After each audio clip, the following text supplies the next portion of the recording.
on his home turf. So thank you so much to Joel for helping arrange this in Madison, as well as Findor for being such an amazing host when our original thought plan did not work out. And I was like, oh, shoot, Robbie, can you help me? So really gracious host. And it also helps that their CIO is also going to be part of the panel. So really synergetic today. And I'm going to let most of them do their own introduction, but I do want to introduce our moderator today, Doug Barton. He is the director at the UW E-Business Consortium. I always just abbreviate it, so UW-EBC. And again, gracious enough to partner with them on this event this year. As you kind of have seen probably throughout the year already, we really like to work with other groups, not only in Milwaukee, but across the state as we're doing these events, because we think it just really helps bring in new, fresh audiences and vice versa. If you want to know more about the UW-EBC, Doug is your person to chat with and talk to. So thank you guys so much for coming. We did add a water station at the back corner too. I know we typically provide it at the Brookfield Conference Center. So that is for you if you wanted to grab something before we started. Otherwise, I'm going to turn it over to Doug.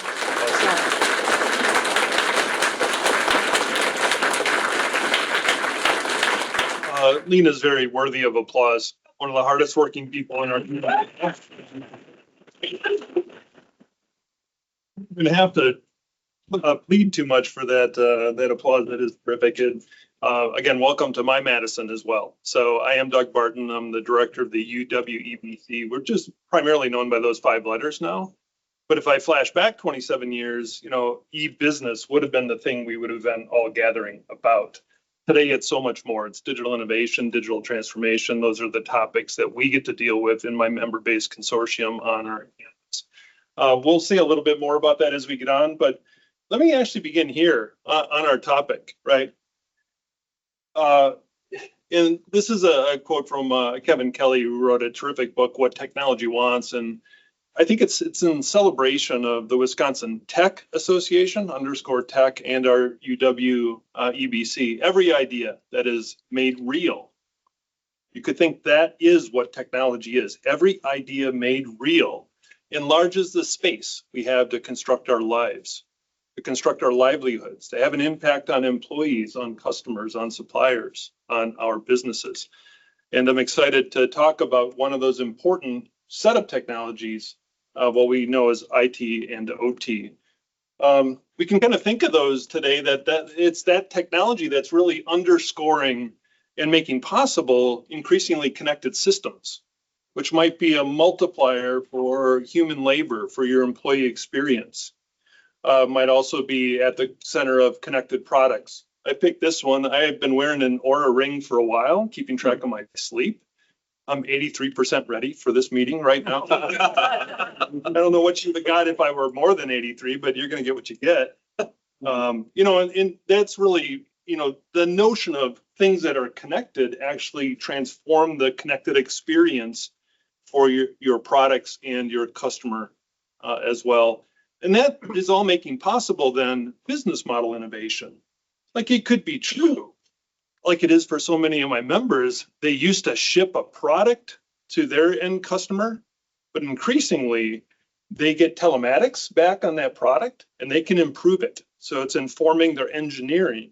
So the notion of a business model that allows you to engineer, build, maintain, operate, and lower the overall cost of ownership is a dramatic improvement in the value you get to create with these technologies.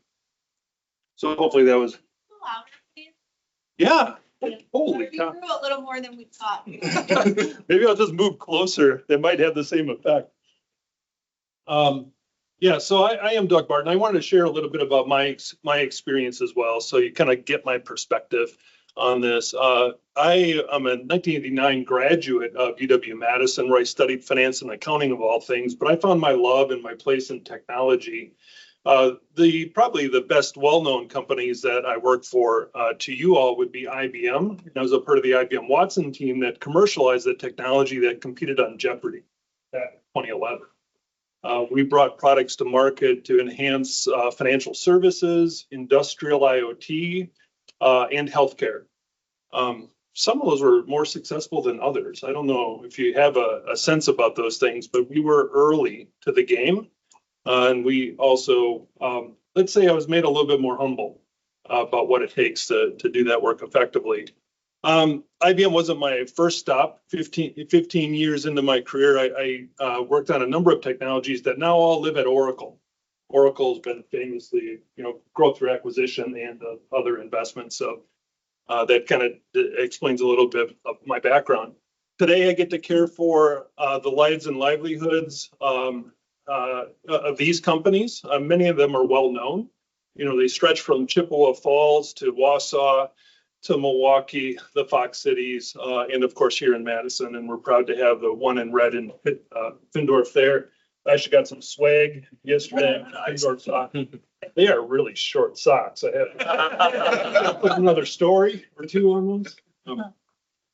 But yeah, what we do is really allow those companies to get together in communities of practice in that diverse industry perspective and think about the future of marketing, customer service, supply chain, tech, and HR. And we produce over 70 peer learning events a year.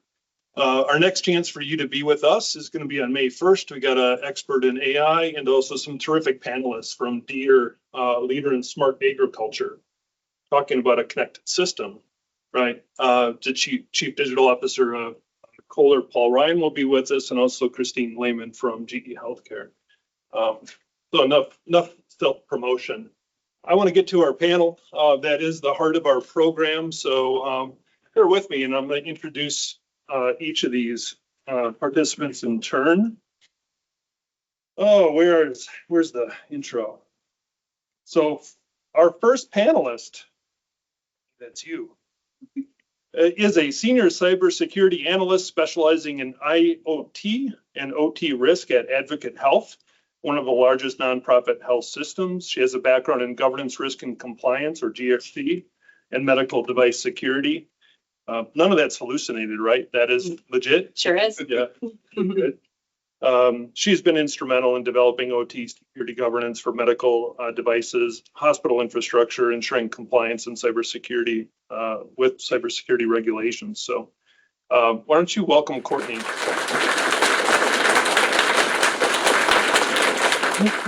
Our second panelist is the VP of IT at Summit Credit Union. His career includes cybersecurity leadership roles in financial services, IT governance, and risk management. He has strengthened IT security operations, supported advanced threat detection, and digital transformation projects to modernize Summit's tech infrastructure. So that is Aaron Hurt.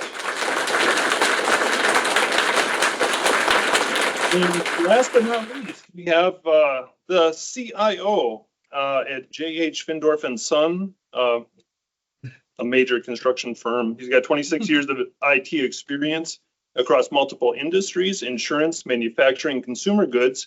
We were just talking about Fiskars, a former stop of Tim's.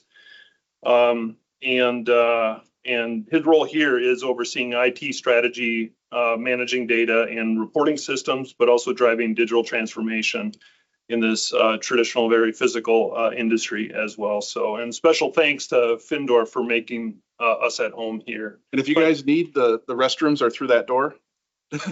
Look at that, an unscripted program. We do have restrooms available too.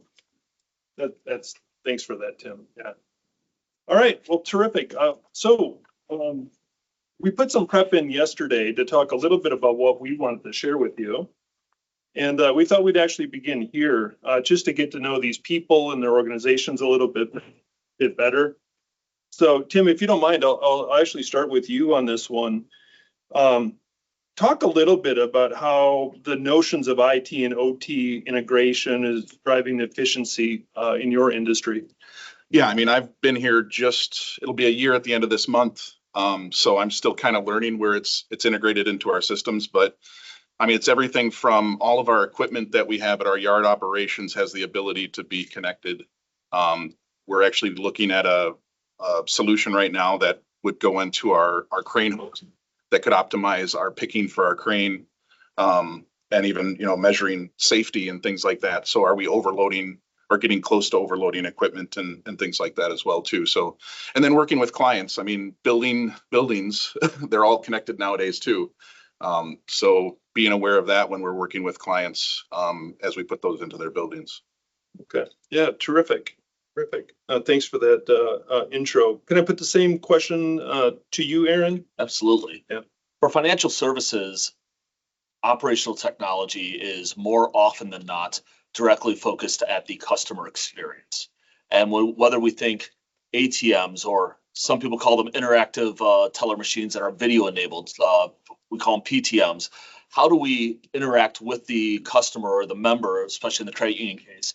But that entire membership or customer experience has to be in operational technology. It has to be blended with the IT back end, but we also want to make sure that we're actively fighting fraud in real time, or we're able to identify the membership, know your customer rules as quickly as possible, and make sure that that is a seamless experience.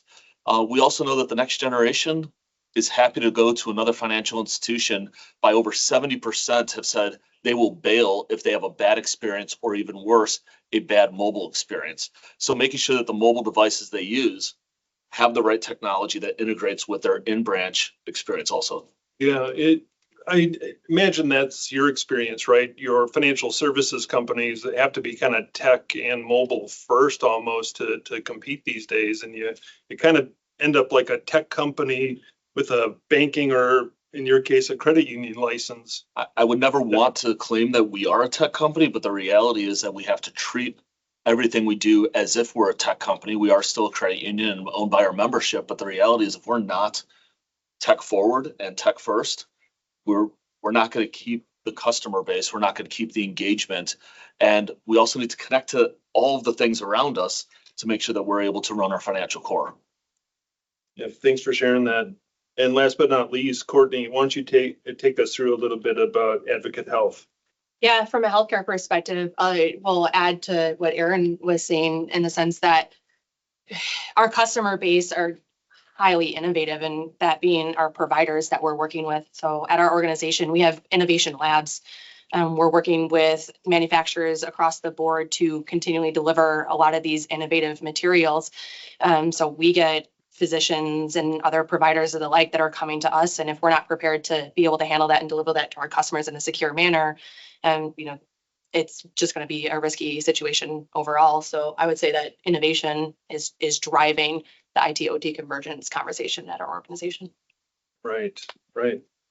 And there is I guess a sense in which we have all become familiarized with privacy laws because of things like HIPAA as well. So, thanks for leading the way on having a regulation like HIPAA, but I would imagine that also both, I don't know if constrains, but certainly puts additional demands. Sure. Yeah, on you.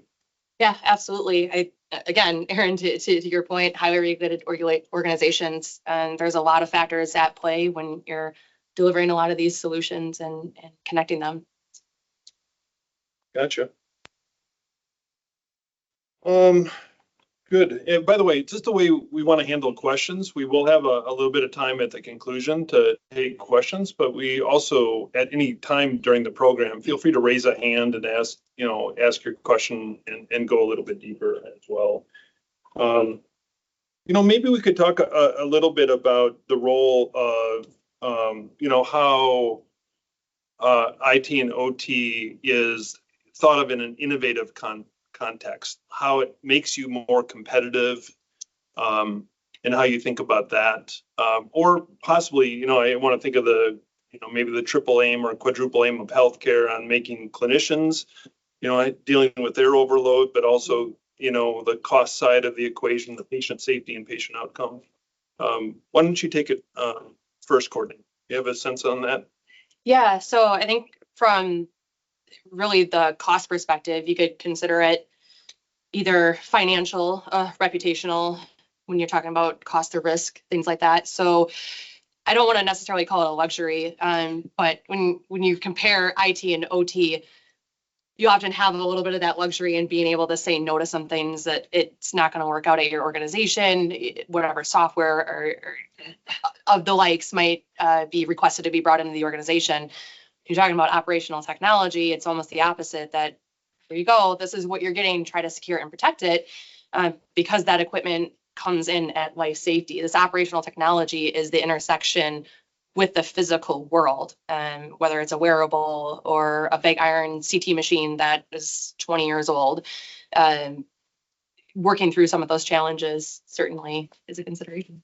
So you think of OT in that sense of everything from patient monitoring to the diagnostic equipment, things that might ultimately touch a patient record, but that's kind of, what you think of OT in the hospital. Yeah, the interaction or the intersection with the physical world. Yeah. So that could be a wearable, your infusion pumps, medication management, things like that, a CT machine, so physical and network connected. Yep. Gotcha. Tim, how about you? Innovation? How do you think of tech as supporting your value proposition? Yeah, I mean, for construction, it's, safety is a big thing. If there's stuff we can do with the equipment or even wearables, with keeping our employees that are out in the field safe. And the same, from manufacturing, from my previous, experience there too. They're very adjacent industries. And you also think about it of, people that are coming into the industry, and you have those old people from the manufacturing side. We probably all have heard of the guy that's sitting there who put his hand on a piece of equipment and say, oh, this is going to fail in 2 weeks. And, I've worked with some people where they're trying to, create a sensor that takes that over. And you could do the same thing with equipment in the construction side. So it really comes down to efficiency and safety in our industry. Right. One of the things I've heard from others that are at least the construction industry adjacent too, is there's some ways in which your work is, well, it's always often bespoke, right? To a site, to a customer. There are things that could be modularly built, maybe more like a small manufacturing process. Yeah. You do some of that prefab. Yep. We have outside as well and coordinate the project. Yeah, and we have a prefab.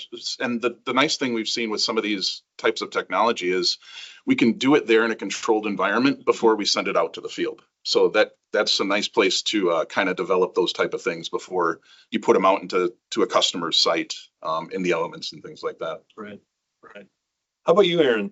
Innovation. Going back to the financial services industry, the innovation is more likely going to be focused on the digital experience, but we still have the physical sites. I think a lot of financial institutions will probably agree that a small branch, huge sign for marketing purposes, and then having people go and do transactions, interactions digitally. But when we think about where that physical meets the technology, there's a lot of cash recyclers, for example, that 20, maybe 30 years old, running off of old serial ports, that have to be thought about. How do we make that still a good experience for both the teller or the person interfacing with the customer and the customer? How do we modernize that? And then I'm going to jump ahead a little bit. How do we secure it? So it's going to be the touch and feel. It's going to be the drive-through lane. It's going to be the ATM that I've dropped on a little bit, but then blending all of that with that experience, and then also making sure privacy law is still fully considered. If you have a mobile app, and I'm going to pick on Walmart here. If Walmart's here, I actually love how well their MIST system works to tell you you're within 3 inches of a product in a aisle within Walmart. If you have their app, you've agreed to it. In fact, you can't even connect to their Wi-Fi without doing that. Now, I'm not asking for us to do that in the financial services industry, but thinking about walking up with your mobile app close to an ATM, that's one of the ones that we've branded or that we've outsourced, or even a PTM. Again, going back to how do we blend the digital world with the physical? Our phones still can't print cash. And some people would argue that Bitcoin could replace that, but that's not there. I mean, it's not all the way across. So we have to think about how do we make that experience securely and innovate on that to differentiate from others. Right. Very, very interesting. I think you've kind of tipped our hand that we are going to talk about some of the downfalls, the pitfalls of pushing tech to the edge, right, in every place in between. That's really the next section. But I wanted to pause here. Do you have any questions from the audience? Yeah. So you talk about, IoT and how everything's on and it all kind of blends together. What do you do when it fails? Because it always fails, right? Then what happens? You have to restart everything, and then the customer experience just goes terrible. You're asking a great question. The mean time between failures for a lot of IoT devices is pretty long. Now, they're also part of my language. Some of them are total crap. but you're willing to put mitigations into place to be able to use those things because you know they're going to last forever. You just don't trust the firmware. You don't trust where it's going to be beaconing out to. So you have to be thinking more about how do we mitigate and how do we create those redundancies for that. When we do see crashes, you have to have your incident plans. You have to know what that next step is, your documentation around this isn't working anymore. What's the next step? I think that's going to be the same for a lot of IT components that IoT components will have.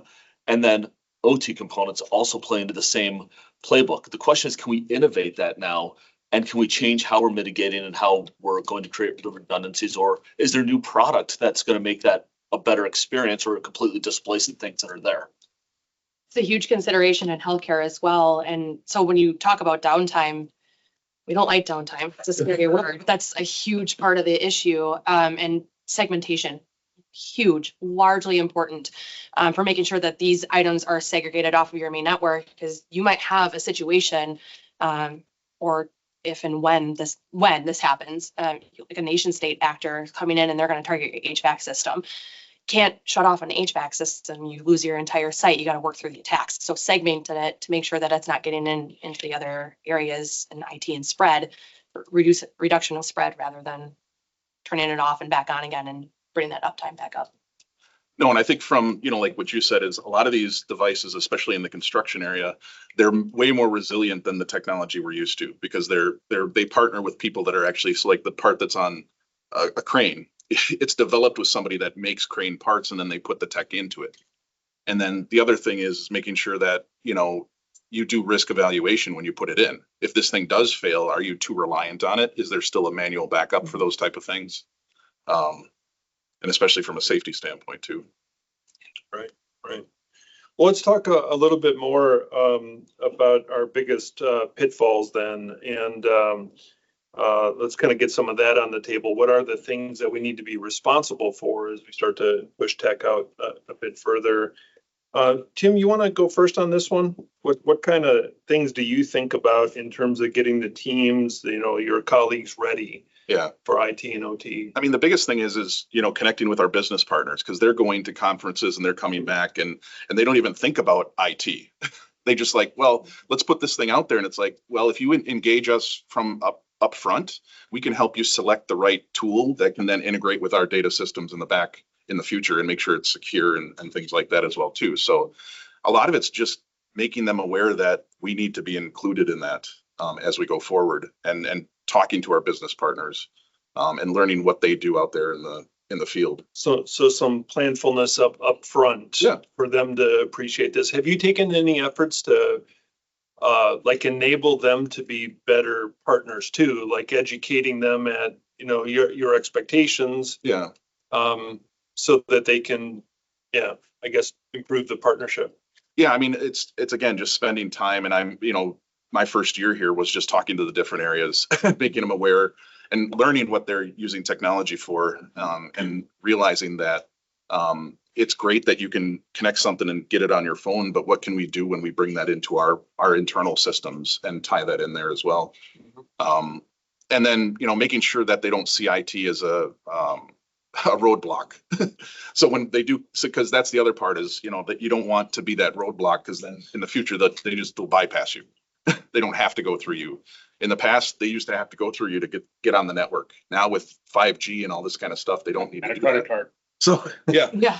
So you really kind of have to be your own internal, relationship management is big with this. So. Yeah, and one thing that I'm not sure Aaron and Courtney might talk about, but I wanted to share an experience from some of our members, is that there also is a sense culturally that, is this technology going to be used to surveil my employee performance as well? Yeah. So you have to build some foundation of trust, and the answer is yes, as you just heard from Aaron. But that's where, like, illuminating what is likely to be achieved. Is it higher productivity? Is it more safety? When I, for example, recently talked to the CTO of Oshkosh Corporation, they say it's not just about connected products, it's intelligent active safety products, whether it's an electric, waste hauler or a fire truck, Yeah. or, you know, the coming electrified postal vehicles that Yeah. they're saying. So, but getting the, you know, your employees to appreciate that we're doing this for you, for your safety, your productivity as well. That may be a challenge. I mean, we're all there's an aging workforce, aging demographic. We're all gonna have to probably get by with less, maybe not less total, but Yeah. but making the people productive, right? And feel both safe and enabled, makes a lot of sense. Aaron, do you want to take this biggest pitfalls, risks, roadblocks? Well, I think you've touched on it a little bit. One of the biggest pitfalls, of course, is going to be cybersecurity. Now, I know I'm a cyber nerd, and I'm always worried about that. But when we are thinking the operational technology, let's put HVAC to the side for a moment.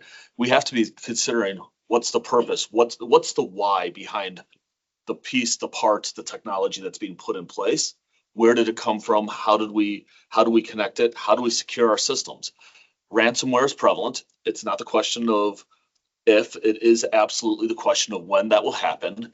And is this product leading to that? Is this product going to prohibit us from actually doing something about it? Is this product going to have a neutral effect? And doing the risk assessments on each one that we are considering. But network segmentation and adding intentional complexity to your environment is a stopper to both the bad guys, but also to your own internal teams. I think the biggest pitfall is going to be that complexity and making sure that your teams understand the documentation, the review, the risk assessment around how you build it out, but making sure that you are protecting your environment and your ecosystem around that. Yeah, so friction as a kind of a defense, but also it has some things that you need to. It's that balance. You talked a little bit about not wanting to be the Department of No for IT. I like to say we want to be the Department of Whoa. Let's talk about it for a moment. Yeah. And not be the no, or maybe we have a different idea, but that also requires IT to know what the heck the business is doing. But then on the flip side, we have to be educating the business and our partners to know what IT can do. And I think that's going to be another very important piece, and one that's going to continue to evolve. That's great. Courtney, let's put the same question to you and bring in some of your medical device experience. Feel free to tell stories as long as everyone survives. Risk and pitfalls that we often see, there's a couple of things. This gear is really old. Like, we're rocking Clinton administration gear, and we all joke that we get excited when we see Windows 7 because it's not XP. And like, it's a joke, but it's 100% true. This stuff is so old and it's so hard to secure. So how do you take what you have inherently at your organization and assess that risk on it after the fact that it's been brought into the organization? You start having more and more conversations about risk-based vulnerability management and threat intelligence. And so we've done an active search in what is happening in the threat intelligence community, or what's happening in the threat community. I won't use my own example, right? But Ascension just had their cyber attack last April, so almost a full year ago now. The threat actor Black Basta was thought to have been associated with, starts with the C, another larger actor, but they were not going after zero-day vulnerabilities.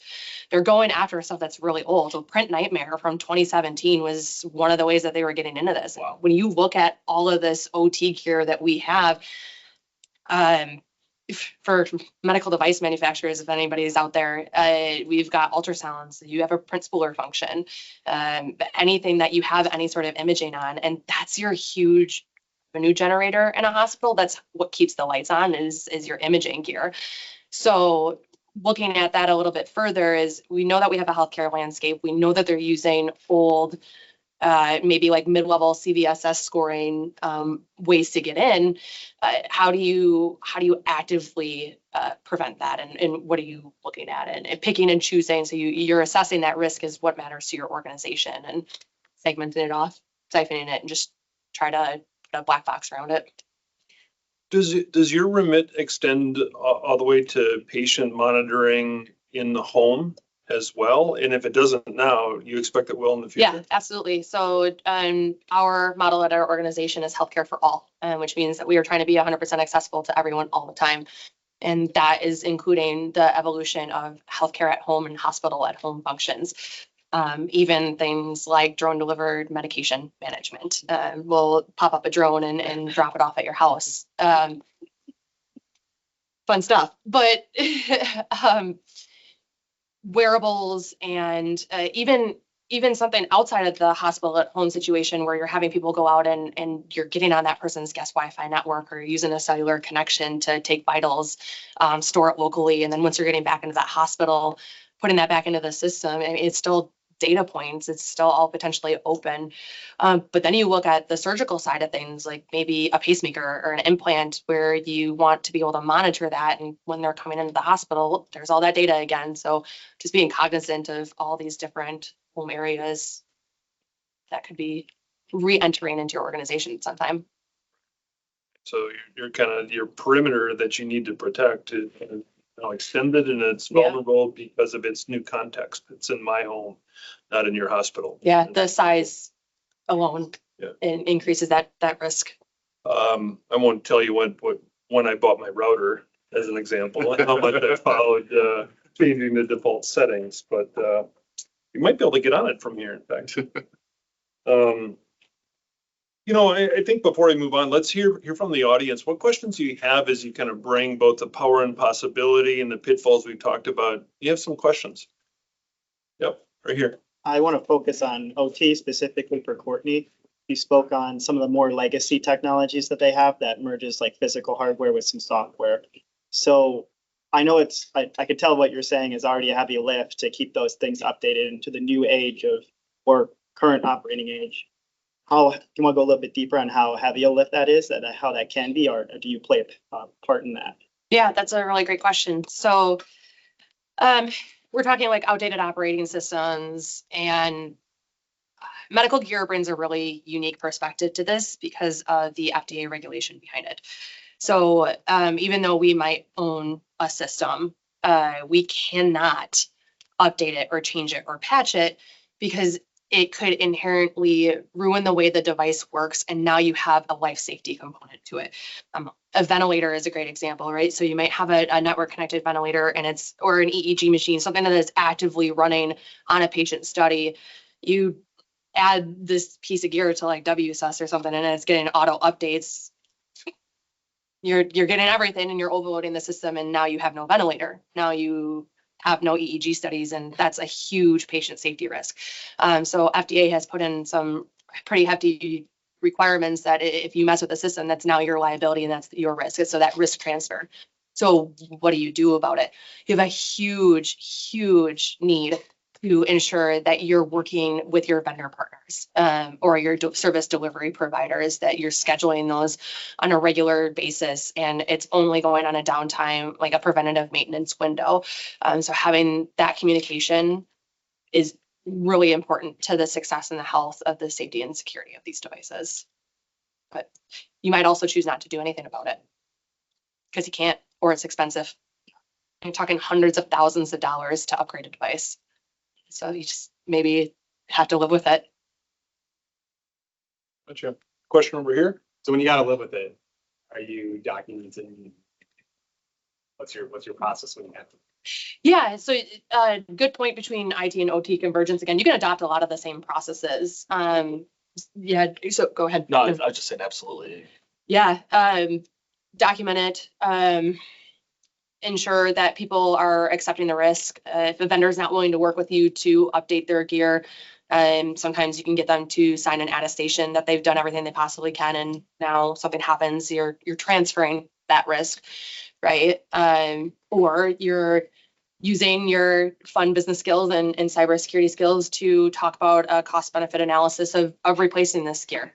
I think one of the other unique circumstances in operational technology, especially with those imaging devices, again, you can draw a direct correlation to a cost and downtime, or an HVAC system or a life safety event that you're losing out on X amount of revenue. So as long as you're down, you can multiply that. That's not really something you can do in IT very easily. There's fair methodologies and other things like that that you can make a reasonable assumption, but you can get some hard numbers when you're not able to do a CT scan for a month. That's a guaranteed revenue loss. So if you can justify your lost revenue versus like an annualized loss expectancy type situation, you can take that to board of directors or to a donor and say, we need to replace this because that is our only option. Thank you. Question in front. Sort of related, sort of not. Service level agreement, SLA creation, who starts that process? Who maintains ownership of that? Because as far as end users are concerned, everything's priority. For us, it's the business owner. It's going to be the business owner, but it's also going to be part of the vendor management and onboarding process. If that's not defined by the person or individual or department that's bringing that in, it needs to be flagged there. When we get into disaster recovery or business continuity planning, that also should be flagged as going back to the business owner saying, is this acceptable? Is it not? Mm-hmm. It comes down to that strong documentation process that you have to have and making sure that it's been communicated and it's been part of that risk assessment that goes all the way out. And do you have any methodologies related to that around SLAs? Like how many SLAs do you have in an organization? Is it depending on the size of the organization, healthcare, lives? Yeah, I think for us, it's a little different. You guys are, I think, highly regulated compared to what we go through. So let's be honest, we are highly regulated, but the regulations are oftentimes vague and open to interpretation, or not trying to get political, but the political climate means that nobody's enforcing the regs. Yeah. So it's from that perspective, I prefer internally not to have SLAs with my direct customers, which are the people outside of IT. I've like to go to the SLEs. Here's my service level expectation, and quite honestly, I'm going to be your escalation point if my team isn't doing it. We'll get it corrected. Same with the technology, the OT in the branches, or that's that physical component, whether that's going to be HVAC in our facilities team or it's going to be the IT department with the parts that have been delivered. We have an expectation if we can't service it, that's on me to have that communication. But that's also for an organization that's 1,000 employees. So it's going to be different across, I think, different vectors. For us, our timer starts at vendor approval. So when you've made contact with your vendor, they yay or nay on it. Yes, you can change it, you can patch it, we'll help you do it, whatever it is.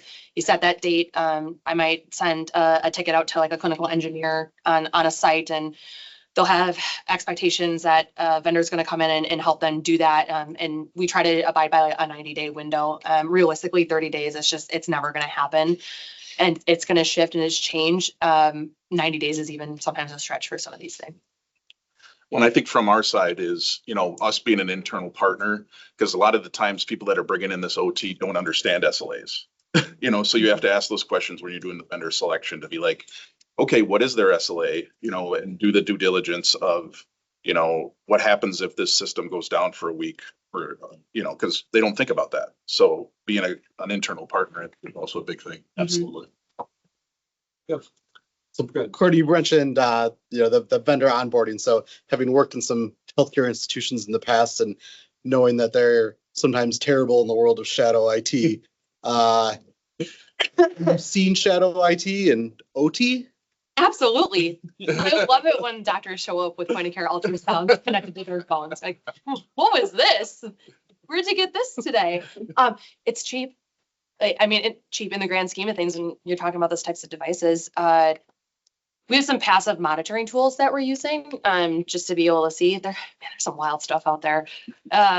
We get Teslas connected to our network all the time. Nintendo Switches. There's probably a reason for a lot of it. Like, is the Nintendo Switch an appease unit? Yeah. And it goes back to that conversation. You have to be able to talk to that business owner, that service line leader, that clinician. Let's talk about what you need. And for us, that's going to start with our supply chain management and our clinical engineering. They still have to submit for the dollar amount. So what we've been able to do is get a pre-purchase assessment started and getting out on site with a lot of these people and kind of playing round robin.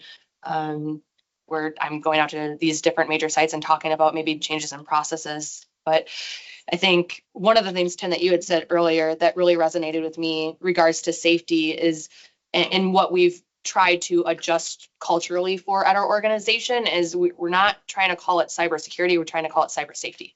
It seems to resonate with a lot of people, especially at healthcare organizations where patient safety is absolutely everything that they live and breathe and they do and why they're in the career that they're in. So it's helpful. Great idea. Other questions? Yes. Question about ownership. Are you guys seeing a shift in thinking about OT? Is it a shift in when that department brings in OT that then, you know, it used to be like, okay, here's what I brought in, make it work, do your magic, IT folks. But now we've got limited resources. Is there some ownership that gets put back on the business? Like you brought this in, certain things, yes. Oh, yeah. I mean, certain things, you know, they can't, but I was thinking somebody brings in physical security. Yep. Okay, well, good. Then facilities, that's your new baby. Yeah. No, I mean, we see a lot of them, you know, like I said, they bring them in, especially when they're out in the field. They're like, okay, we saw this, we can bring it in. They don't need us to implement it. So the big thing there is, you know, again, finding out where that delineage is. And sometimes they bring in something and they'll come to us and be like, we have this. Now we want to pull the data and integrate it in. And we're like, okay, well, you're gonna have to wait 6 months, a year before we can do that. So again, it's that relationship management of getting out there with a lot of these things. But yeah, we see that a lot. That's kind of where this stuff comes in from us, is we're not the ones leading it. They're leading it from their standpoint. And we just started up a tech council with leaders from all the different areas of the business, and just to sit there and talk through, what are you guys seeing out there? You're going to conferences where there's all this technology. Let's talk about that instead of, you know, you implementing it and then later coming back and saying, okay, now we're having an issue with it, or this is critical to our site and it's down. And showing our value of, hey, if we were in there from the get-go, we could have helped you negotiate that contract in a better format or something. So Haven't seen it as much with OT, but can anyone say cloud? yeah. I mean, hey, we found this new whizbang8000.com. We want to bring it in for our lending process. You guys can use that, right? But that's actually led to us creating I'm going to call it a guideline. I don't want to call it a policy because that would be too strong, but a guideline for our business. You want to go out and look at someone? Let's talk about what SSO it has. What's the API integration? You may not know what those words are, but if you're asking for this information as you bring it back, oh, it does integrate with Entra ID? Fantastic. Where's it hosted? Where's the data at? How do we get it? And having that question or that framework for the business, it still puts the onus back on the business or the internal partner to ask the questions. Ultimately, though, IT is going to eventually manage it, own it, and keep it alive.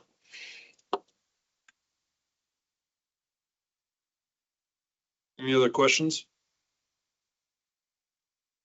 We got another segment of our program here. We're going to talk about the talent gap and future IT/OT plans. We got a couple of subtopics here, but I guess we just want to talk generally about the skills gap as your industry really shift from, you know, some what used to be manual perhaps has some OT dependencies now. So might you start, Courtney, and we'll work our way down the line here? Yeah. Probably the mid 2000s, if I'm correct, cybersecurity saw the same problem where we have such a significant gap in the workforce with the knowledge and the skill set. Also with more people retiring than coming into the field.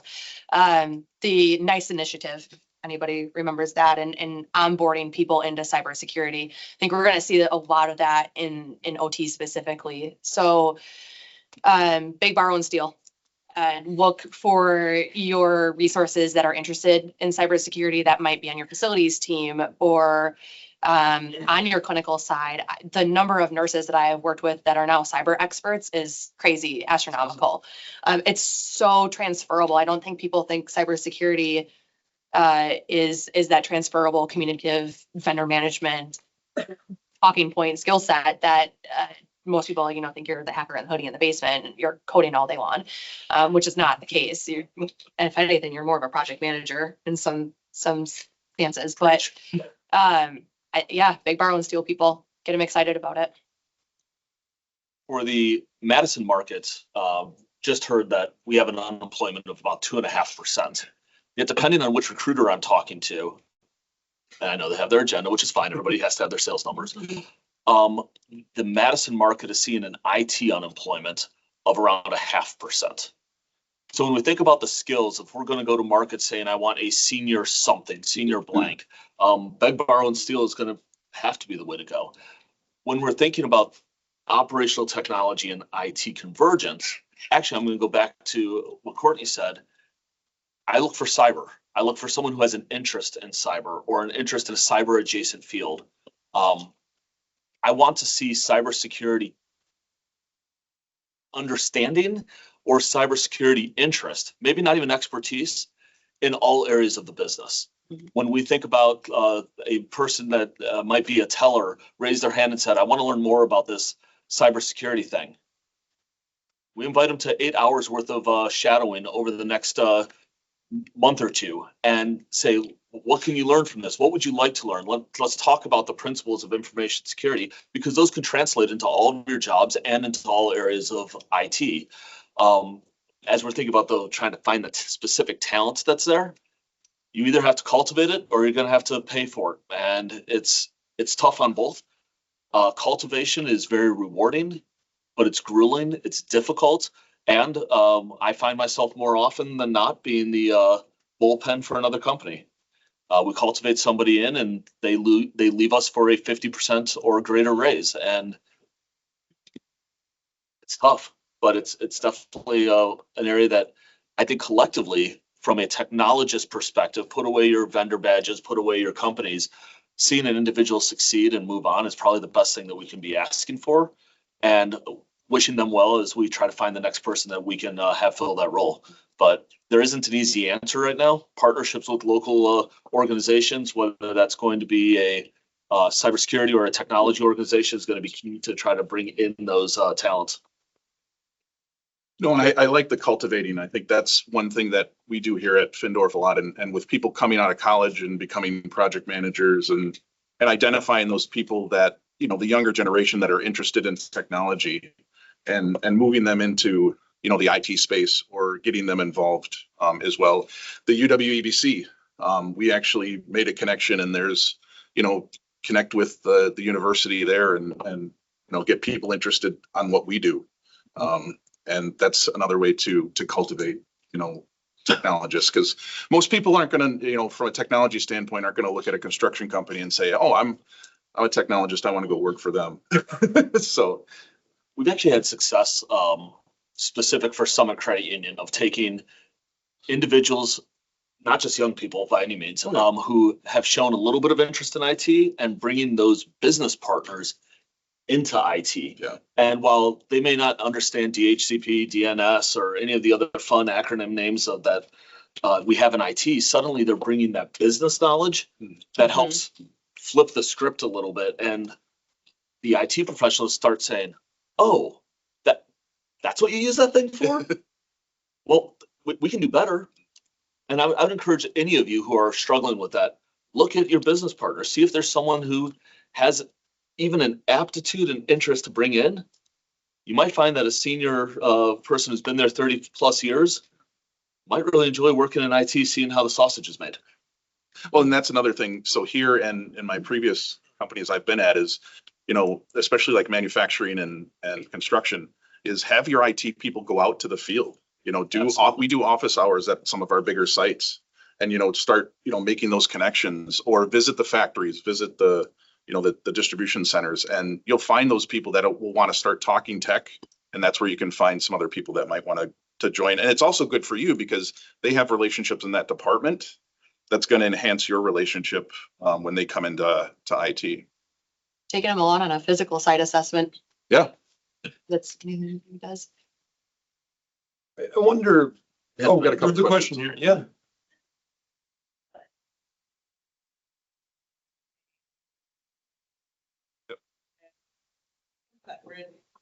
at IT, like horrible by finding a job. And I hear you talking, and a lot of it is, you know, you talked about the low unemployment, but also in the same way, flipped of like senior skills, and, Yeah. like valuing the business skills, that kind of stuff. Is that what you prefer, or you know, what is, you know, maybe what are these college students missing that? Well, I guess for me, one thing is, and in my career, when I've gone through it too, is, you know, they may be looking at those technology companies, but look at what's available for companies that, you know, like a construction company that wants an IT person. You know, and then you're going to gain that experience. I mean, I've worked for insurance companies, manufacturing, and now construction, and it's actually fun to be able to, the IT stays the same, but learning different industries. So, you know, don't just look at the big ones like the Metas and the Googles and those type of things. Yeah, they may be a good start, but especially in Madison here, there's so many companies that are looking for somebody and start at, you know, a service desk or a desktop support. One moment, I've recently had, and not saying this is of course your child, but a lot of college graduates who graduate and say, well, that job starts at $58,000 to $64,000. I'm not touching that. I think I should make 90,000. Sorry. Yeah. It's not going to happen right out of school unless there's something absolutely incredible behind there. And it's setting realistic expectations. It's also being willing to work those jobs that are start at the help desk, start at the field technician, learn the industry or even the industry of IT before we just jump into the next role.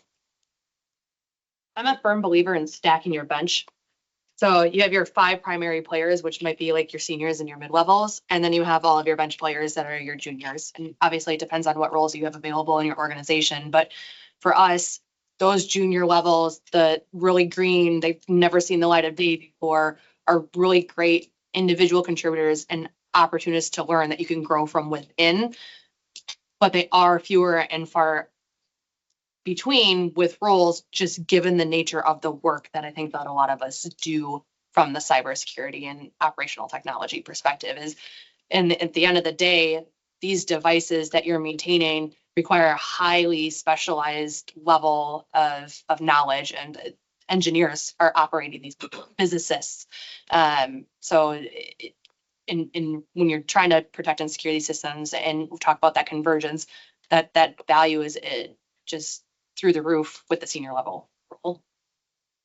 You've had your hand up like 3 times. So, the UW Advisory Board for the Extended Campus for Data Science. We're also the PC Advisory Board, and then I partner closely with Edgewood College. So when you think about a student coming out with cybersecurity on their resume straight from school, what are a couple of the items that you would look for to properly vet? Because as I'm digging a little bit deeper and learning more about the curriculum and actually the very little time spent at one of those 3, it was not even a semester on cybersecurity. So to what extent enough to be able to vet them to say, hey, I have a talented versus someone that's really skimmed the surface? That's a good question. I've been to a few of the job fairs here at UW Madison and also at MATC, and it pains me to say, when I ask someone what is the fundamentals of information security, can they tell me what the CIA triad is? Confidentiality, integrity, and availability. 9 out of 10 can't get there. And I don't know if that's nervousness from interviewing, or it's they actually don't remember, they freeze up, or they just don't know. And candidly, it's really hard. It's if I had someone who graduated or is in a program and comes to me and says, Aaron, I really want to learn, and can demonstrate something to tell me and show me their passion behind that subject matter, whether it's cybersecurity or business operations. Yeah. What are you doing to learn? What have you done? What are you demonstrating? That's a really great point. So go-to interview question for me is, what are you doing outside of your career to stay informed in cybersecurity? They could tell me a blog or a reading material, or I attend a WTA and ISACA and et cetera. Great. Shows me you have aptitude to want to learn. Yeah, and I think the biggest thing for me, I mean, depending on what you went through, is I always want somebody to walk through a troubleshooting. I don't care what it is, but just tell me the steps you go through to troubleshoot something. That's something that's hard to teach. So if you can get through that, we can figure out the other parts. And that doesn't need to be technology either. It could be something outside. Yeah. Absolutely. The best one I had was somebody, I had that question. He goes, well, I was on a farm and my dad said, you know, if this electrical wire is not working, you take it halfway and you determine that is it this side or is it this side? And if you have that logical, you know, mentality there, you can teach a lot of the other stuff. I just want to maybe make a point before I ask the next question of our panelists here. One of the things that I'm aware of, at least at UW-Madison, is increasing our curriculum around cybersecurity. I remember talking to Dave Cadrigal. Many know him as the CIO of the state of Wisconsin for some time, and you know, his input into our programs was how missing that was. And you know, glad that that's being added, but you're not going to find every student having that experience. It's also true that, you know, the number one degree coming out of all of UW-Madison is computer science, and many of those increasingly are double majors. There's a double major with data science. Data science is the most frequently paired degree with others, whether that's School of Medicine and Public Health or computer science. But there is a practical gap, it seems, that we got to supplement. Thanks for that share. I thought Lena prepared me with the attendee list and our panelists with the attendee list, and we noticed many of you are from what we might call service partners to practitioners. It may not be true for all of you, but we thought we would take a moment and just talk a little bit about what it's like for practitioners to partner effectively with solution providers. So we were going to do that next. And I want to kind of create a context for this. You know, it's both a part of our thought process at the UW-EBC and our panelists here that, you know, so many of your companies, right, enable what will become a future proven practice. And sometimes, you know, we're moving at the pace we can move as well. But I just want to share that we're in partnership here and we want to have a kind of an honest conversation about that as well. So I guess I'll just, Tim, maybe I can start with you and work back this way. Yeah. Advice for advisors, service providers, solutions integrators, like what might be a good start to a relationship with those partners? Yeah, I mean, I think the biggest thing is try to understand our business, you know, before, you know, bringing in a certain technology and stuff like that. Is I think everybody, you know, that works at a company that you're at, we're passionate about the company we work at. So, you know, let's talk about, hey, what are your key things that you're working on? How does your company, you know, what differentiates you from your competitors? You know, learn that piece, you know, and then we'll work into the technology part of it. Thanks for getting us started. Aaron. I love seeing all of you here, and there's a lot of you who I've worked with over the years, and the key is relationships. But it's also knowing that I think at least for the three of us and many of us in the IT field, we are running like crazy. A lunch isn't always the thing that's going to build the relationship. There's a few of you that I've already talked to today or waved at who we've lived life together from time to time. And it's not just a trinket, it's not just swag, it's understanding the business, understanding there might be a gap, and also understanding when we don't talk to you for a bit, it's okay. It's not personal.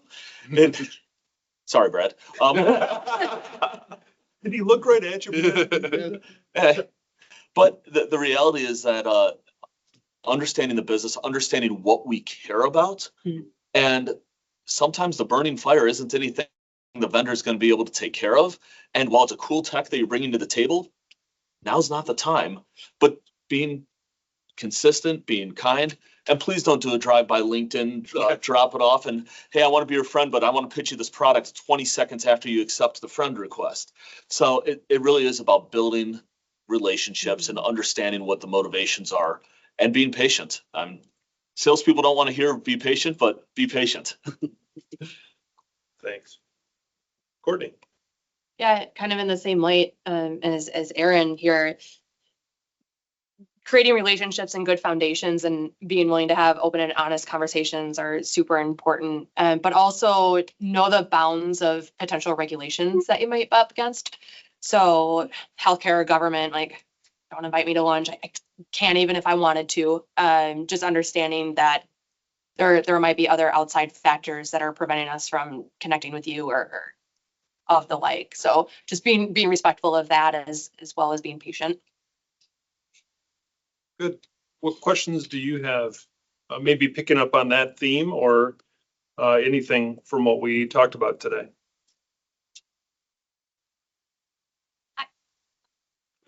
So one of the things is you want to give advice to sometimes small and mid-sized companies of experiences you guys have gone, right? Without using names or anything confidential. And right now we're speaking a lot of this merging OT. And would you do like have a position on your team that would actually manage the OT, or, you know, any recommendations that you would give that if we could give that advice? I recently started a strategic sourcing position within our IT department, partnering with vendor management, but having that individual in that role being someone who connects out, not just for IT, but also for all OT, all IT, all integrated pieces, and then helping to some extent filter, but also helping build the relationship to say, if we're going to talk to you, we're going to need that NDA. We're going to need that the agreement. We're going to need to understand what the vendor due diligence means, and building that out. We talked a little about when does that timer start and how do we have that ownership and accountability. That's where strategic sourcing for us came through, and it's been actually, I think, very beneficial. That would be my advice to anyone who could add that to someone's responsibilities, or if they can afford to hire someone to do that, that would be awesome to allow it to be. Once we get to the point of actually talking about whatever's the vendor's bringing, we've already gone through the filter. It's not, oh, we got to pause. Let's get your MSA again. Let's do all this other stuff. That should be getting close to done by the time that we've even started talking about the product, service, or solution. For us, it's size-based. So our organization, we are a fully dedicated operational technology risk team. So we also have hundreds of thousands of OT assets that we manage regularly, and more keep coming. So I think it just depends on your organization size and what processes you already have built. Like, we have a full governance, risk, and compliance function. And it's the role that I came over from to start with the operational technology team. I guess one thing I could ask from the IT side is, if you're selling to the business people at these conferences and stuff, mention to them, why don't we bring your IT people in instead of, just moving down that road? Because if I had somebody say that and they came to me and said, hey, this vendor wants to work with us, but they said I need to talk to you, you're already going to be one step up above somebody else. That's a really great point that I would like to see. Yeah. You want to make a relationship with the decision makers, find out our names, and then tell the people that we work with already. Yep. Work together. It's hard to keep up with everyone. Yeah. You can future proof, or at least be future ready because you've thought of that. Yeah. I do have, question. Yes. Question, going back to the talent gap piece is, interestingly enough, we talk about OT, we talk about like Windows XP, Windows 7, all these things, and these are all vulnerabilities that you only know if you've been in IT long enough to have survived XP. Right? At the same time, we have people going into AI, and we're, the new frontier, and we're talking about cloud era, right?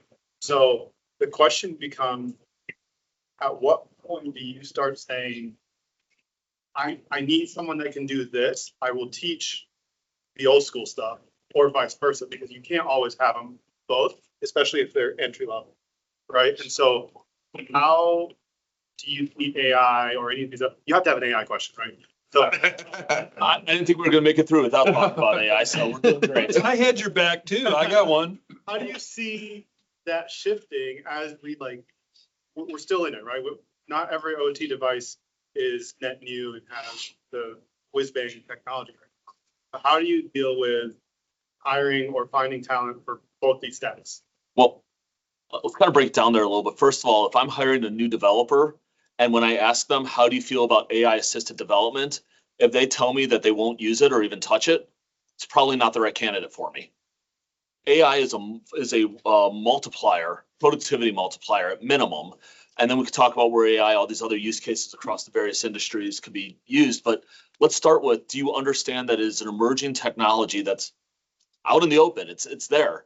How can you utilize it? How can you put it into your workflow to make you as the applicant or the candidate more productive within the guidelines we've given? Now, we've also established an AI use policy. We've talked about what kind of tools are out there, whether it's going to be Copilot, ChatGPT, where it can be used, what can go in there, have the technology controls to DLP, filter it, look at some of the queries that are going in. But for that talent, if they say, well, I'm scared of it, never used it, haven't heard of it, probably not the right choice. On the other hand, if they say that's all I do and it runs my job for me, that's also probably on the far side of not the right choice. So we have to find that middle ground. When I come back to your comment about given the age range, we're talking Windows XP, you might not know it, you might not have seen the vulnerabilities, but you could probably threat hunt. It's a great entry level position, like knowing where to look and how to dig into information and harnessing AI for who's active in the landscape right now. What do I need to watch out for? Yeah, no, I think that's a good, I never even thought about, having somebody come in that hasn't heard of XP. I guess maybe I'm lucky that we still have that. So, tribal knowledge. Yeah. So, but again, it's getting, those, and again, it's building relationships within IT and, talking about those things and making sure that, the new people are connecting with the people that have been here for a long time as well, too. So. Good. Any follow-ups on that? Yeah. This is back to the vendor partner thing. So, and maybe this is a simple question to ask, but what I would assume some of the other vendors or partners would be interested in this. What are the fears in working with a vendor or partner? Just so that we can try to address those when we are talking to you guys. Certain things that yeah. I mean, I think we talked about this just before, and it's like, if we reach out to you, we've probably already done some research. We don't need, and we don't like you said before, if we go silent, don't be super pressury on that. And it's going to take a while and understand. And like I said, build that relationship, understand, what our business does and learn more from just that. And again, if I come to you and say, hey, I want to look at this technology and you start and you learn, again, I'm going to have more respect if you're going to say, hey, that's probably not the one you want, do this, or even say, hey, we're not the right tool for that. Again, I'm going to respect whoever that is more than somebody that's going to push it anyways. I want to use a personal example that has thankfully nothing to do with work. Being a nerd and probably someone who over-researched, I walked into an appliance store knowing what gas stove I wanted. And went up to the gentleman, hey, I'd like to see it. Well, it's not on the floor. Okay, any chance we could talk about pricing, et cetera? And the vendor kept trying to sell me a different model, one that was on super sale, looked great on price, but wasn't what I was coming to them about. And if I've come to you, just like what you said, I probably have an idea. If not, I'm already there. The value add that I need from my partners is exactly that. Great, you want the Whiz Bang 9000, but did you know that there's a Whiz Bang 9001 that you haven't heard about? Or the Whiz Bang 9000 is way more than you actually want by getting to know what the problem is I'm trying to solve. I'm not actually afraid of working with vendors. I'm afraid of vendors not meeting the criteria, the speed, my urgency. And unfortunately, my urgency is more often than not freaking urgent. And I don't have time to get caught up in the, hey, we got to go through this, do the dance. Let's get to business and keep moving on. Which isn't always fair. And I understand that. It's if I want to replace something big, I might get a 6-month window. I might get a 6-week window, depending on what it is. So it's understanding the urgency, the level, how do we do the dance? How do we make it through? And most of us are going to try to be very nice to our vendors. Most of us. That's not the case in all of us. Yeah, I don't think there's necessarily a fear there, more of just understanding like a time commitment perspective to for those of us that are leading and actively also doing the thing day to day and playing those multifaceted roles, it can be cumbersome and burdensome. So yeah, how can you help alleviate that stress or have a little bit more grace? You know, from my personal experience, I'll simply add, as a vendor partner at IBM, you know, we noted the amount of self-service that was going on in our prospects and customers, and we tried to honor that. Like, we made more information available that would allow them to, you know, find the solution and impact of the solution and its comparatives, right? Sometimes, you know, trying to accelerate the process by handing them the template to do better research and to come prepared. That would save effort in a sales cycle, as it were, and focus more on what makes me different also, and understand some things we did. I know there's another question back there. Yeah. Yeah, just real quick. Just curious, because there's disparate verticals that everybody is representing. Are you on your AI journey? In just a percentage way, not technology or anything like that, but it could be bleeding edge, it can be kind of middle of the road, or you might be behind. So I'd just be curious from a vertical perspective where you feel you're at in your AI journey. Healthcare is behind 8 years on everything. So we're there. We have a strategy, and then it changes every 5 seconds because we can't keep up with it. We have an emerging technology team. From the risk management perspective, new technologies coming in. If there is an AI component to it, it is automatically getting flagged as a high risk, and it needs an additional scrutiny to it. Doesn't mean we're going to say no to it, but we are going to have some additional conversations about what that means for us. Yeah, I think for us, we're at the very beginning, but like, we are going to be deploying an AI policy, but it's not about we're trying to catch you. It's about educating people of what do you put out there. So I'm going to be going into our departments and saying, hey, here's why we're putting in a policy, and it's going to be changing. And the other thing with AI is, you know, in the history, and I've heard some podcasts lately about this too, is it always used to be like, find a use case and move forward. But some of this is, I think I heard somebody say, treat AI, one of the agents or Copilot or whatever, it's an intern. You can feed it a bunch of documents, say, hey, go summarize this for me or do something like that. And like you said, it's a multiplier. You know, it's not going to be something that's there, but we're struggling with how do we educate people. You can't do the typical IT training for AI. Like, oh, you can do that for Excel, but for AI, you can't do that, you know? So how do we do that training? It's more of awareness at this point. And then the next step will probably be training, and then doing some experiments here and there of like, hey, let's have some ideas and let's play around with it. I just want to jump on Tim's intern comment. That personification of the tech is useful. As we all know, interns are very useful. You give them very explicit instructions, and you always check their work. That's exactly the way AI needs to be treated right now. So you know, that's why it's a useful notion. I just wanted to share that. Yeah. So for Summit Credit Union, AI, and depending on which one of you vendors has labeled your product with having AI buzzwords, that happens. We've probably been running AI according to the marketing material for over 10 years. But the reality is that when we're thinking about the emerging AI, I can use the example. We wrote our AI policy about a year ago, a little bit more than, and we had 30 licenses of Copilot at the time. This year, we are now at 100 licenses, and we're expecting within the next 90 days to be over 400 licenses of Copilot. And teaching, we have an AI users group, and we're actually going to turn it into an employee resource group. Going that far to tell people, how can you use AI in day-to-day life? How can we do this? How can we use the Microsoft product? We're a Microsoft ecosystem. But then we also have lending products that say that they use AI. But now we're getting into that regulatory area. We got to worry about fair lending.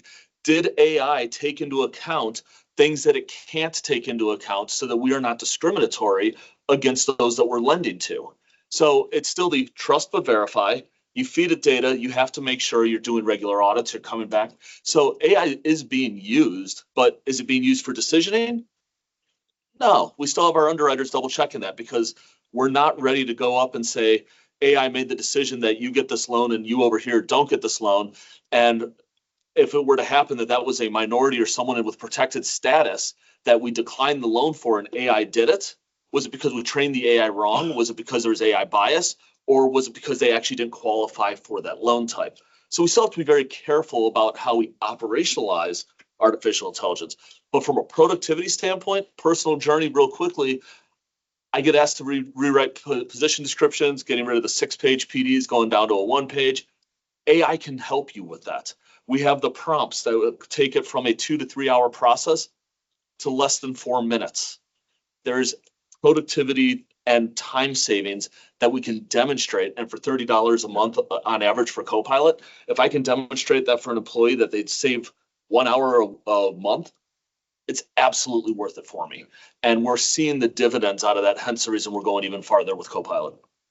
Love the idea also of reinvesting the effort that is saved into innovation, ideation centered around the customer, the patient, your craftspeople in the field. Yeah, and I think part of it is don't shy away from it, because I mean, I was brought in because, there was RFPs that came in, and part of the questions were like, do you guys use AI?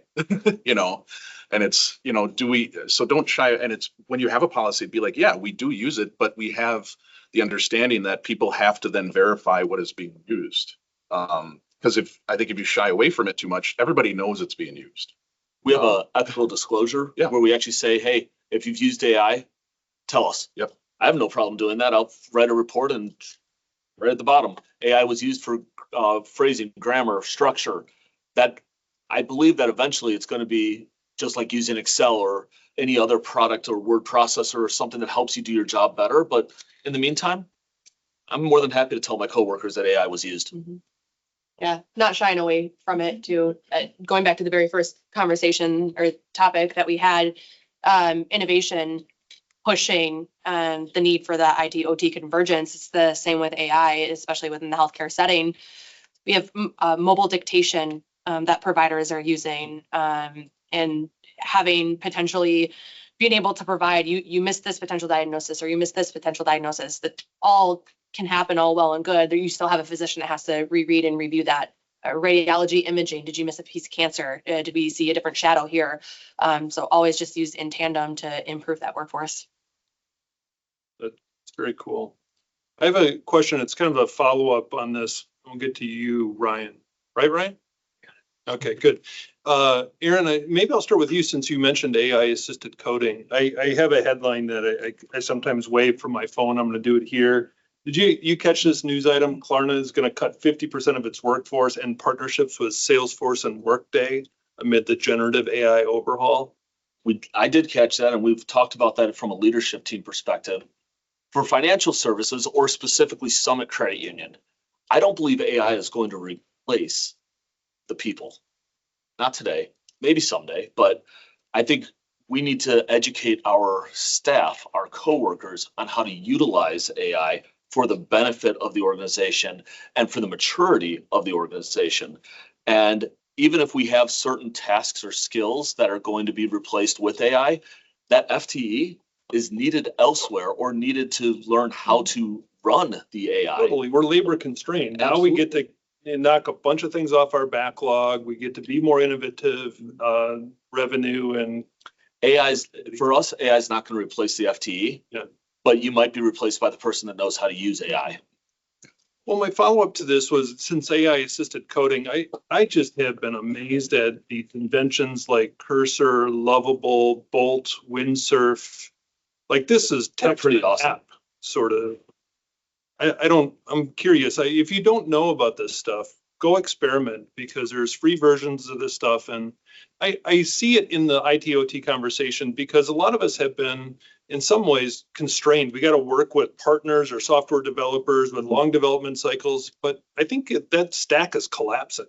Well, that's what I think. Purely from the development side, I think that for any of you, those are developers, maybe you might argue with me, but coding's not the biggest problem. It's the engineering, it's the wireframe, it's the making sure the user stories are there. Have we met the objective of whatever we're developing towards? And then we code to that. So AI assisted development can help with all areas of that, but I still believe we still have processes that are going to need to be used. But there are some tangibles. We have languages that may be used infrequently, or we don't have Unix experts anymore. I need to know how to do this in Unix. Go to AI and ask it and see how far you get. We are a Jack Henry shop. They use a thing called Power on Studio. It's not difficult, but if you're not familiar with it, you might not be able to code right to it right away. Go ask ChatGPT, the mini edition. It's going to code anything you ask for, and it's going to be able to spit it out pretty quickly. Then you still have to, again, trust that you got something, but verify it. What is so good about code, though, it executes or it doesn't. It could pass the functional test, right, in many ways. And, you know, there's no such thing for marketing copy. It'll hallucinate and you won't be able to. I went into marketing and PowerPoint was my medium. Anyway, anything to contribute to that, Tim or Courtney? From my standpoint. One of the only things that I was going to suggest, and on a side tangent, I own and operate a business outside of my current role, and the kids that we employ at our business talk to me constantly about how they're not permitted to use these tools when doing their homework, and totally is understandable. It is what you put into it.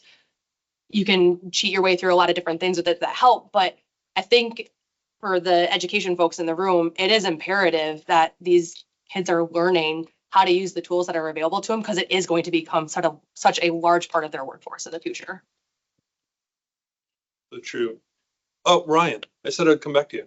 Yeah. Well, so we're talking a lot about using AI tools for streamlining or adding efficiency development.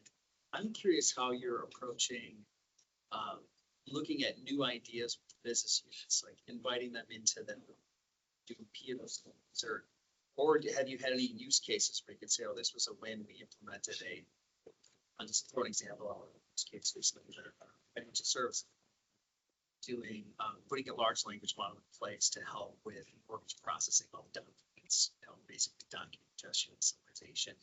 Are there use cases that win with the business side? And then also, do you have any examples of how you're helping to partner with them and invite them into the process? Any use cases to talk about? Maybe I'll get started with a few. UWBC is regularly covering the Gen AI topic, and this year in 25 we took on agentic AI. It is kind of what comes next after large language models, reasoning models, and then engineering that infrastructure into essentially a digital agent, a workflow that can run on its own, as the agent name would imply. If I go back to some of the stories we've had told, probably to a member, everyone's having their first experience and use case on support staff, internal applications, because that ensures the human's in the loop. There's a few that are more adventurous. Everyone probably knows the personality that is Tim Dixon. Another meeting that mentions Tim Dixon, Regal Rexnord, they put a chatbot called Rexy in market that's helping be the front door, you're right, to Regal Rexnord's portfolio. A little bit more adventurous than what we heard from Northwestern Mutual and Generac and others in our membership. But I will say, I would get started on your first project. You know, the bruises that you get in your first project will make you stronger too. But that's some of the experience we have, mostly internal applications, except for the most adventurous going on. And Tim, you know, you've been pretty aggressive bringing the access to the technology to your team as well. Well, and I think don't shy away from it. You know, people bring stuff forward and they're like, hey, I saw this thing, you know, that, you know, is out there and it's in beta. And it's like, can we use this? And it's like, well, not with our data. That's probably not a good thing. But there's a ton of stuff if you're using stuff like Azure, and I'm sure the other ones as well, but we're an Azure shop, and being able to just deploy something quickly, try it out, and you pay for what you use, and then it goes away. Like one example was we had a safety video. And we tried to use Teams to translate that so we could do it for Spanish speakers. Didn't really work out that well. But in I think it was even in preview at the time, you could deploy a solution in Azure, feed it the video, and it would actually detect the two different people. And we brought that back, and it cost us in the end, the processing power was, I don't know, $10. You know, so, but it builds that excitement, and, you know, then you can start thinking about what is the North Star for certain things? What could we do in the future? And then iterate your way into those. So don't shy away from it. A lot of us, especially when it comes to security and things like that, us in IT, we want to default to, hold on, we'll get back to you on that. But, don't shy away from it and set the expectation of like, let's try it. If it works, great. If not, we can throw it out. And we're not signed up for a 12-month subscription. And we find out a month into it, oh, well, we're not going to use that for the next 11 months. One of the number one things that we've noted is phone calls into our internal service center. Over 70% of them are going to be business process related. How do I help the member in front of me do whatever it is, the feature, and the individual can't remember, they're new, the system isn't working the way they wanted.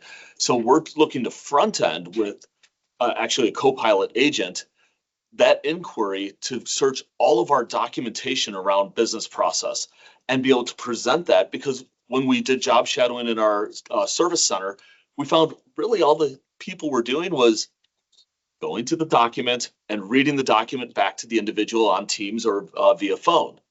If we can help self-serve and then allow that agent to either moderate, watch, or even remote in to assist while the person's learning, we've now done a transference of knowledge, created an efficiency, and also allowed that agent to be more available. So that is one area that we're really working on, and that we're looking at whether that's through ServiceNow and combination with our co-pilot agents. So that's a direct representation of how we actually could make this better. Cool story. Thanks for sharing that. Well, cool. Yeah, question. Real quick, one last question, just circling back to that. Would you be willing to share a success story maybe where you worked with the business, maybe something was or wasn't for the purview of IT related, that it wasn't just IT now wants to be vulnerable, but you made steps forward, or they learned something new, or now you're doing something really amazing together and high-fiving because our strategy was to make that really effective. Can I see you afterwards? That's really good. I'm a little embarrassed I didn't ask that question. Success story. We screw up things more often than we make them right, is what it sometimes feels like. Welcome to IT. The reality, though, is for Summit Creighton specifically, and I don't want to take one side of this versus the other, but we put PTMs, these personal teller machines, into the lobby. And if any of you have gone through a self-checkout at Target or Walmart, you might hate them. Love-hate relationship. It is. Sure, yeah. We have a very vocal minority that absolutely detest the things. But what we did is we worked with the business, and it wasn't IT that introduced these. It was the business who said, let's go run with these. Okay, we're going to support you. But we worked with the business to look at a few different changes, and also had to work with our facilities. I mean, there's a cross-collaborative effort. It also required some pain to get there, but we use museum audio hoods that come down, and that gives a little audio cone over the individual talking. So they're no longer picking up this phone. I mean, what's a phone? How many people actually have hardline phones in their house? We've actually had some people look at it and say, I don't even know what that is, but they get a submersive audio effect, and someone standing 5 feet away from them, the decibel levels drop by almost 70%. That's collaboration. And then the nerds came up with a solution, the facilities team implemented it, retail adopted it, and we saw participation and adoption go up almost 50%. It's going to come back to relationships, though. If we don't trust our retail partners, we don't trust the facilities team, and if IT isn't a trusted partner within the organization, none of that is going to be successful. So we have to have our relationships with our business units. Yeah, I mean, I'm rather new into this one. I don't think we've had a success story yet, but the one part that does bring forward is when they brought a vendor for not necessarily an IoT, they brought it forward, and we had a meeting with the vendor, and I started asking some security questions, and I could tell in about 5 minutes that they didn't really have a robust security from the back end standpoint. Again, it builds that trust and relationship. So next time before they go do that, they're going to be like, oh, I should probably go talk to Tim and his team to make sure that we're asking the right questions. I guess that's the best example I can give. our success stories, excuse me, really surround around that partnership that we've all talked about, and Tim, you'll like this one. We now have a seat at the construction table, just given the nature of how much construction is needed when we're putting together a new operating room or a new facility altogether. So we've been able to be invited to that table and talk about what devices do you need to account for, and let's talk about the security behind it as well. Our entire team was funded on a partnership with clinical engineering leadership. They had devices flowing into their organization through Shadow OT, and they said, "Hey, we need help," and so we created that entire team to help service them. Cool. Last question.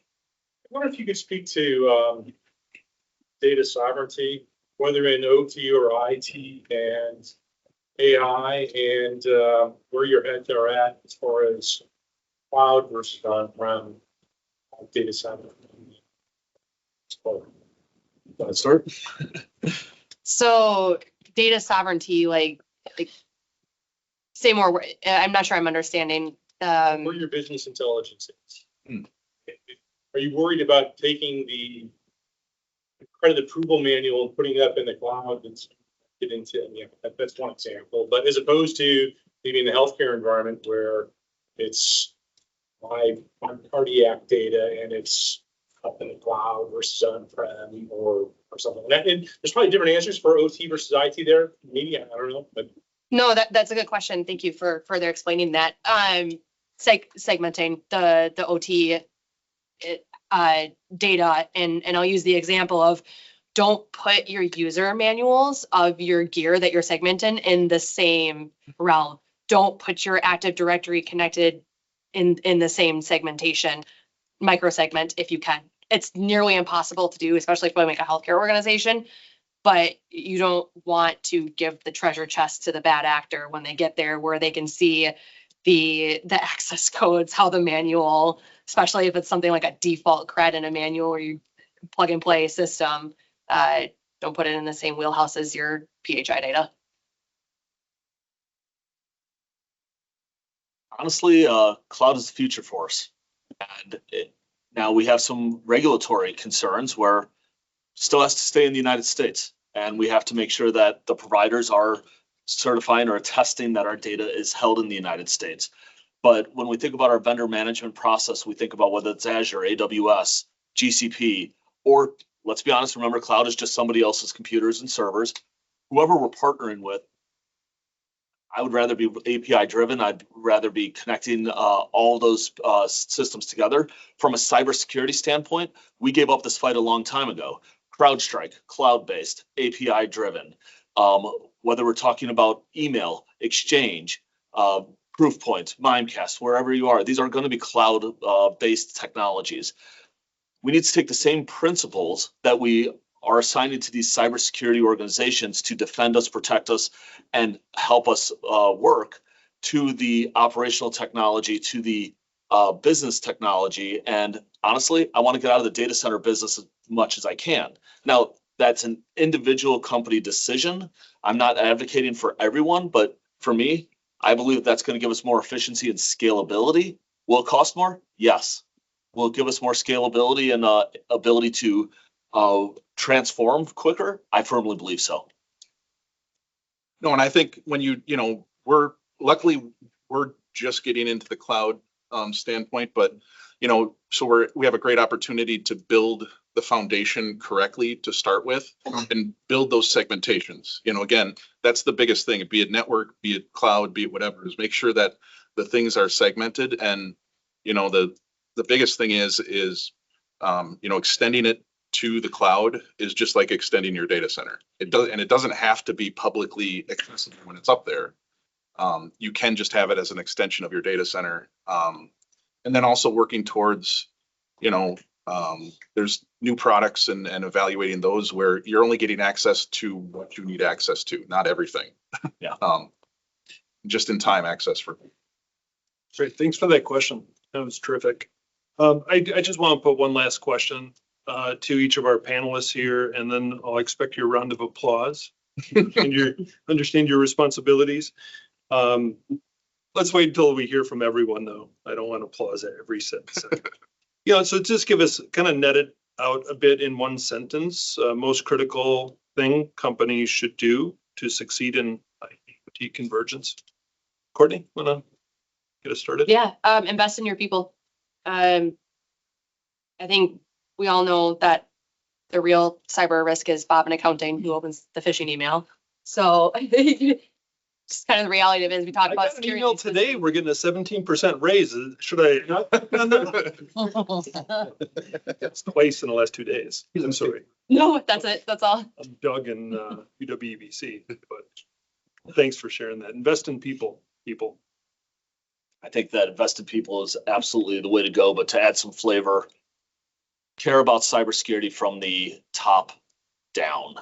Make sure your executive team, your executive leadership team understands the risks, have bought in and are passing the message. Being a lone individual or a lone group or department talking about information security or cyber safety isn't enough. Your executive leadership team must be preaching the same message and leading. And I guess my biggest thing would be it this, OT, AI, whatever, don't shy away from it. Have those conversations. Don't, when they come forward, be like, all right, what are you trying to get at? Let's discuss it instead of saying, all right, we'll put it in our backlog. We'll get to it when we get to it. Pretty darn good advice. I took notes. All right. Well, round of applause.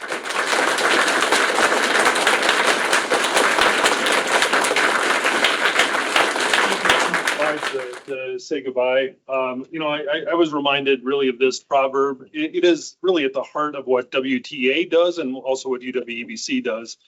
And that is to band together, right? To face the future more ready and more confident. We can really get farther together than we've ever. Hey, Troy. Yeah, good to see you. Here. And, we'd love to see you at this aforementioned digital symposium. I guess I'm turning it over to you. Sure. All right. Well, I mean, you nailed it on the head. Very thankful for you guys to come out here and partner with UWEBC. Thank you guys to you three for coming out and speaking on this. We are trying to get out of the Milwaukee area more, come out to Madison, get out to Appleton and spread our wings a little bit more because we are the Wisconsin WTA, not just Milwaukee. So with doing that, we need help. We need great groups out here that we can partner with to help bring out great speakers, a great staff. So please, if you're interested in helping us expand a little bit, feel free to reach out to myself or anyone else here that's got the board on their name, or if you know us personally, reach out. Other things to note, next event will be in April at the Brookfield Conference Center, back in the Milwaukee area. But the biggest thing, I'll turn over to Christina to talk about our tech conference coming up in May. So. Yeah, in May, we have our half-day tech conference. To the point of the questions about AI, when you were talking about AI, you mentioned that it's like the new frontier.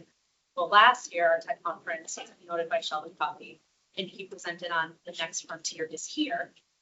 Now this year, we're going to be calling it WTA. It aligns with some of the pet AI, but as far as just like flows a little bit better.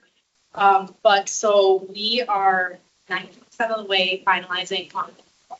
And then the rest of the conference is put into place. Doug, you mentioned our friend Tim Dixon.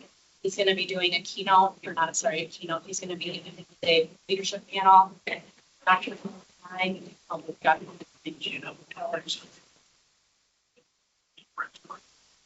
gentlemen, PCI marketing, which is with Pathway, talking about management.